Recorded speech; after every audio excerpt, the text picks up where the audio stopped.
For the first time in 2 decades, the Council on American-Islamic Relations, or CAIR, was forced to move its annual banquet to an undisclosed location due to threats of violence related to its stance on the Israel-Hamas war. The hotel informed us they were receiving significant death threats to plant bombs in the parking garage, to storm the building. And these threats were coming from anti-Muslim and anti-Palestinian extremists who were angry about our organization's support for Palestinian human rights. Some U.S. synagogues have also had to interrupt online and hybrid services due to bomb threats related to the war in the Middle East, according to the American Jewish Committee. The advocacy organization had ties to Samantha Wall, president of the board of the Isaac Agree Downtown Synagogue, who was found stabbed to death at her home in Detroit on October 21st. Police have not found evidence that it was a hate crime, but the investigation is continuing and Jewish leaders are taking extra precautions. We're seeing individuals really trying to take efforts to ensure their personal information is not available. It's a moment where we have to just be really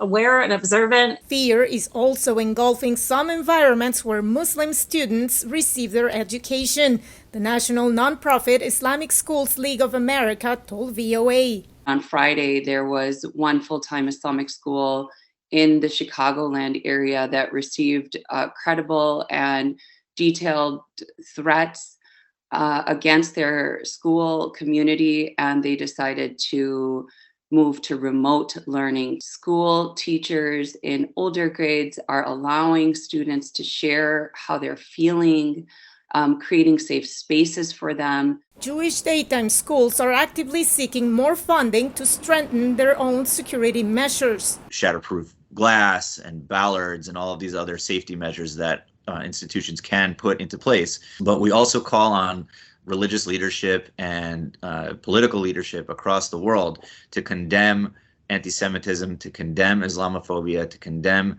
hate-motivated violence and speech, and to call it out when they see it, not to encourage it. Besides the Israel-Hamas war, interviewees told VOA an upcoming anniversary is also increasing anxiety among Jewish communities. Friday marks 5 years since the anti-Semitic terrorist shooting at the Tree of Life Synagogue in Pittsburgh, Pennsylvania.